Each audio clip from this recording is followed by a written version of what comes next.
one of the things I love to hear in my planning meetings is when couples have got live music.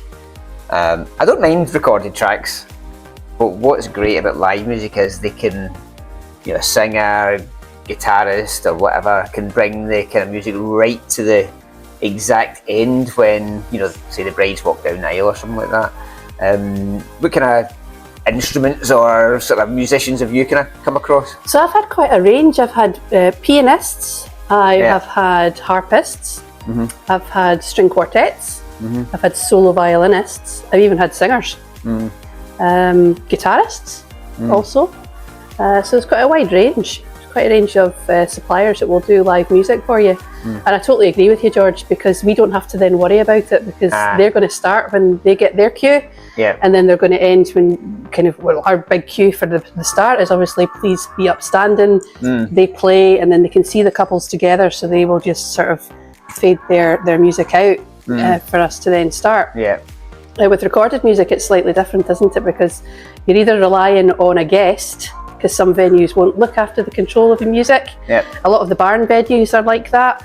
And they get so absorbed in what's happening that they forget, don't they? And you're kind of like staring at them going, down, or worse, if it's a recorded track and it's just it's not faded out. It's not faded out. It's just bang, stop, end of song. It's like, a bit of theatre, please. I like to say to them, couples, when they say, should we have a song for our flower girls and bridesmaids and then another one for me, I'll say, I've seen it both ways and you can have it whichever way you want, but I would recommend just having one longer piece of music, because then you've not got that break in the middle.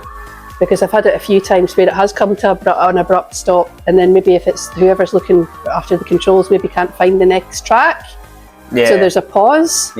And it's very, very obvious. So one longer piece of music is better for them all coming down to.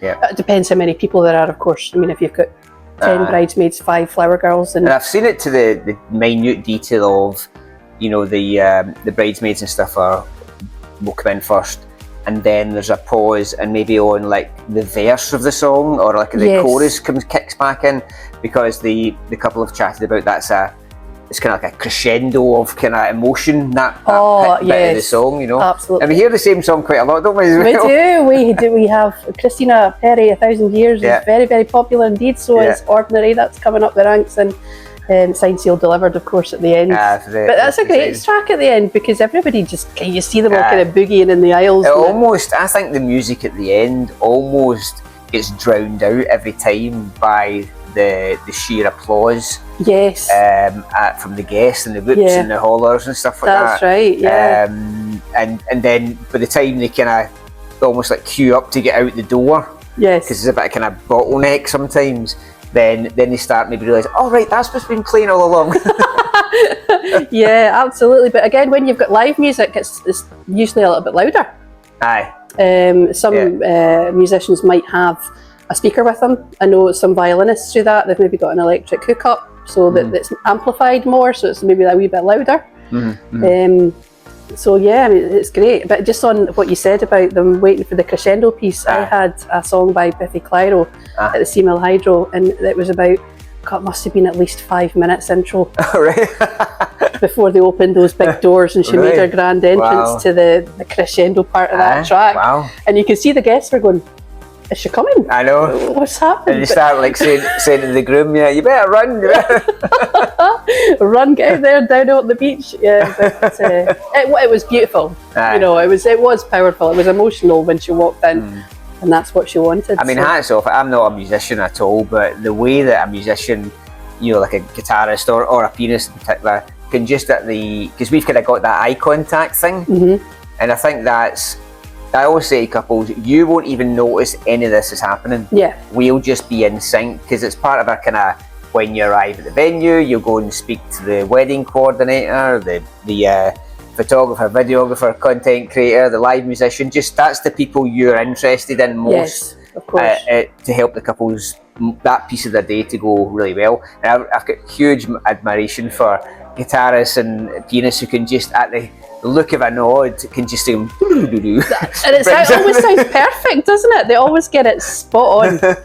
There's never like a, oh, okay, that's the start of the next bit. No, no, you would never know. No, you wouldn't know. Absolutely not. Either way. One thing I've started doing recently, just jumping onto a symbolic gesture like sand blending. I started, like, I don't know, maybe the last year or so, I was looking for something to add into the theatre of it all, and I was beginning to feel like, particularly if it's a kind of family sand blending, there's 3, 4, 5, 6 different colours, it's a bit of a kind of a moment of not awkwardness, but it's a bit dry sometimes. Like the room just goes, it's as if the guests are just patiently waiting on this symbolism happening.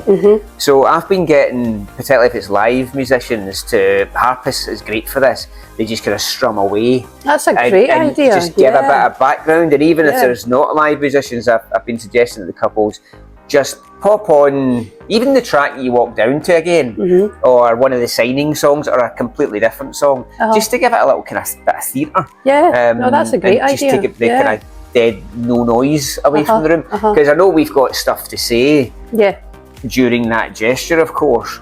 But as I say, when you get half a dozen bits of sand being poured in, it takes its time. Sometimes maybe we finish before. That kind of gesture. And just on the sand blending as well, is I don't know if you've come across this as well, as the couple and the kids tend to turn their back to the guests. So they can't actually see what's happening. So I try and sort of orchestrate it so that they're doing it the other way around. Because they just naturally do that, because that's the direction they're going in. So it's good to get them at because it's always on the signing table mostly. So just stand on the other side and get them to do it that way. To the corner of the desk. What's the most people you've had involved in a sand blending? Oh gosh, it was actually a baby naming ceremony. That's popular for that as well. It was so popular for that, and I think there was guide parents had sand colours, and the children had sand colours, and the parents had the sand colours as well. So that was probably about 6, 8 people. Oh, right.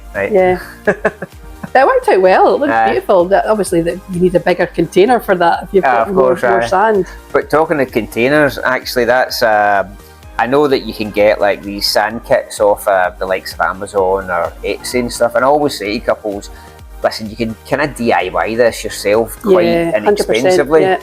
But there are companies who sell them as kits. The good thing about that is they usually give you the exact amount of sand for the container to look full. Because often you won't have that. It might only look a quarter full. And you kind of say, well, maybe just fill that up back at home. Or top it up before you move it. Because if you've created this lovely marbled colour and it's not full, the minute you move it, it's just all going to mix. Just a mush, a real blended sand. A really blended sand. But one of the things I had once before was the couple had got engaged up in Arasig, and they had got a pot of sand from the beach there. Beautiful. And they were getting married at Orocco Pier up at South Queensferry. And there's not much of a bit of a sand there, but there is some sand. There is a wee bit, a completely different colour, which was good, and actually a bit wetter than the sand from Arasig. So they I just advised, the week or two beforehand, dry the sand out. So put it in the radiator at home or something like that, and just get the sand dried out. But it worked out really well because of the two kind of different colours when it was blended together. And of course, it was where they got engaged and where they got married. It was absolutely ideal. Perfect, isn't it? That's beautiful.